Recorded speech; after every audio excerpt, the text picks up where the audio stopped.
Assalamualaikum warahmatullahi wabarakatuh. Hi, I'm Tania Dwi Pratiwi from 5BD in subject Research Methodology. So, in this video, I would like to presentation about type of variable. So, let's start to first point. Definition of variable.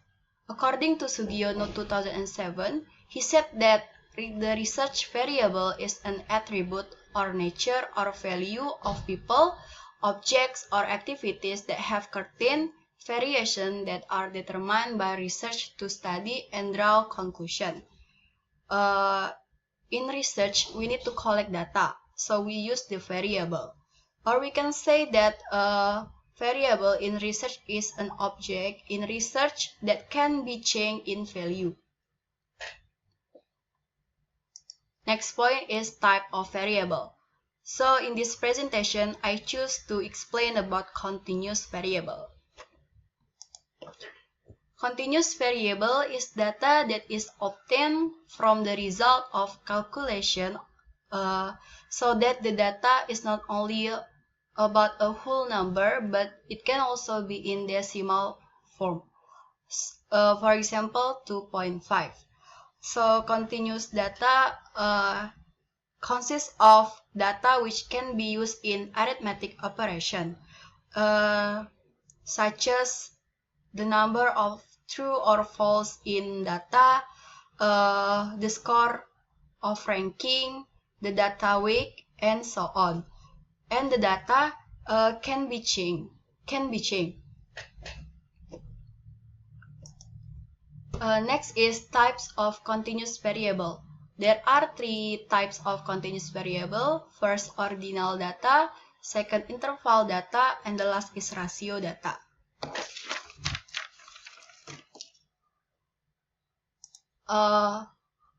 Let's start from ordinal data. Ordinal data is data obtained by means categorization or classification, but between this data, there is a relationship. For example, first ranking and the second ranking. The number have meaning that first ranking is more diligent than second ranking and so on. Characteristic of data ordinal. First, unequal data position, and the second, in this ordinal data, math operation cannot be performed. Next is interval data. Interval data is type of data form of number which has interval and already can be used in arithmetic operation. Moreover, interval data has fixed interval among the numbers. For example, is in temperature we can use Celsius or Fahrenheit, and between Celsius and Fahrenheit has their own scale. And the next is characteristic of interval data. First, there is no categorization or coding, and the second is math operation can be performed in interval data. The last is ratio data.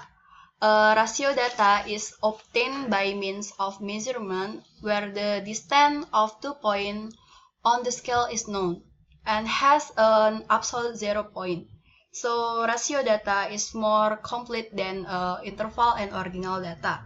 And finally, in this ratio data, we can use arithmetic operation. Number in ratio data are real number and not only in symbol or labels. For example, in data of weight. So weight of A is 45 kilogram, while B is 90 kilograms. If we analyze by ratio data, the weight A is a half of the weight B. So this is characteristic of ratio data. The characteristic is same as interval data. That first is there is no categorization or coding as in the case with ordinal data, and also definitely math operation can be performed in this ratio in this data. And we have conclusion that continuous variable, unlike discrete variable, where the data only function as a label. Continuous variable the data of continuous variable can be used for arithmetic operation. So I think enough for my presentation. I hope you guys enjoy and we can get any information from watching this video. Thank you. Wassalamualaikum warahmatullahi wabarakatuh.